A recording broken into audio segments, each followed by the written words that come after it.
শহীদ মিনারে দেখেছেন আপনারা জামাত আমিরকে একজন সাংবাদিক কষ্টকার জন্য খেপে গিয়েছিলেন।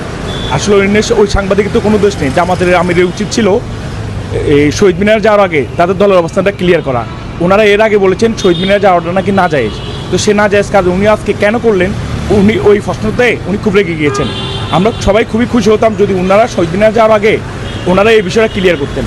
আসলে আপনারা জানেন জামাত ইসলামীর নামে শুধু জামাত ইসলামিক, কাজের বেলা ওদের ভিতর ইসলামের কিছুই নেই। আপনারা কিছুদিন আগে দেখতে পেয়েছেন ওনারা যে গত যে নির্বাচন ওনারা একজন হিন্দু ব্যক্তিকে তারা হচ্ছে যে আপনার নমিনেশন দিয়েছিল। যে 21শে ফেব্রুয়ারি উপলক্ষে জামাতের আমির উনি ওইখানে পুষ্পাস্তর করতে গিয়েছেন। উনি বলেছেন উনি বিরোধী দলীয় নেতা হিসেবে এসেছেন। আমরা আশা করছি উনি হিসেবে যাবেন, বাংলাদেশি হিসেবে যাবেন ওইখানে পুষ্পাস্তবন করার জন্য, কিন্তু দুঃখের বিষয়ে উনি বিরোধী দল হিসেবে গেছেন।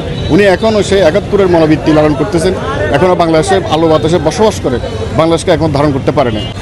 স্বাধীনতার পর থেকে জামাত ইসলাম কখনো শহীদ দিতে কখনো পুষ্পাস্তবন করতে যায়নি, এটাকে ওনারা নাজায়েজ হিসেবে জানতেন, কিন্তু এখন কেন গিয়েছেন সেটা আমাদের একটা প্রশ্ন।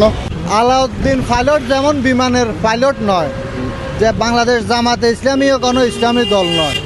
এই দল আমার জন্মের পর থেকে আমরা কোনোদিন কোথাও দেখি নাই তারা 21শে ফেব্রুয়ারি, 16ই ডিসেম্বর, 26শে মার্চে কোথাও কোনো শহীদ বেদিতে ফুল দিতে।